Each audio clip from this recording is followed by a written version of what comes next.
دا هغه 15 کارونه دي چې هر ځوان باید په دې مبارکه میاشت کې ترسره کړي.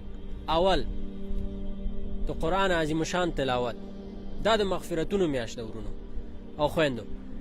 کیدای شي بله روژه موږ نه اوسو، نو راځئ د قرآن عظیم شان ډېر زیات تلاوت وکړو او معنا باندې ځان پوه کړو چې دغه کتاب څه لپاره نازل شوی دی، په دغه عربي چې کوم خبرې دي دا د ده مفهوم څه شی دی. دا خو ځوانانو لپاره دی، دا خو دې لپاره دی چې موږ خپل ژوند کې دغه عملي کړو. په هر حرف باندې نیکیانې دي، نو ولې دا چانس لاسه ورکوو؟ دوم تهجد مونځ، دا ډېر زیات طلایي فرصت دی چې موږ پشلمي ته پاسېږو، هغې نه لږ مخکې پاسېږو او د تهجد مونځ وکړو.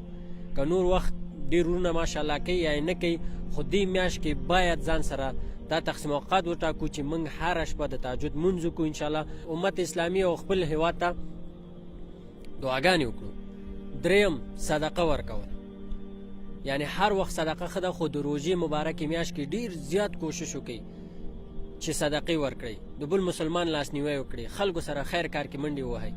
پنځم غریبو خلکو سره په روژه ماتي کې مرسته کول، ځکه یو چاته چې تاسو روژه ماتې ورکوئ هغه توان نه لري، داسې اجر لري لکه هغې چې کومه روژه د هغې اجر نه هېڅ نه کمیږي، خو تاسو ته هم الله تعالی اجر درکوي.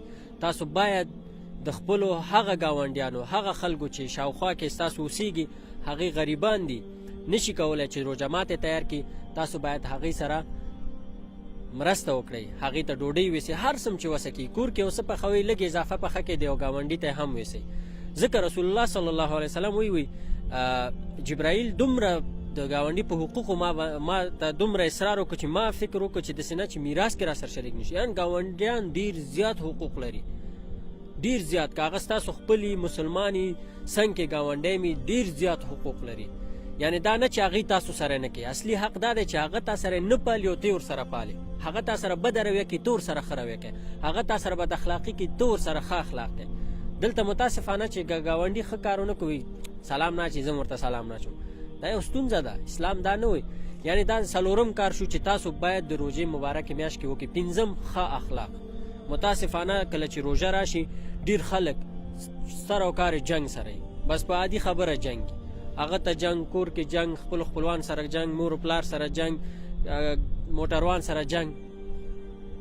ځکه بهترین سړی هغه دی چې ښه اخلاق ولري. دا هغه 15 ښه کارونه، مهم کارونه دي چې تاسو د روژې مبارکې میاشتې کې عملي کړئ، چې تر څو تاسو ټول کال په ده باندې پوه شئ او عادت شئ.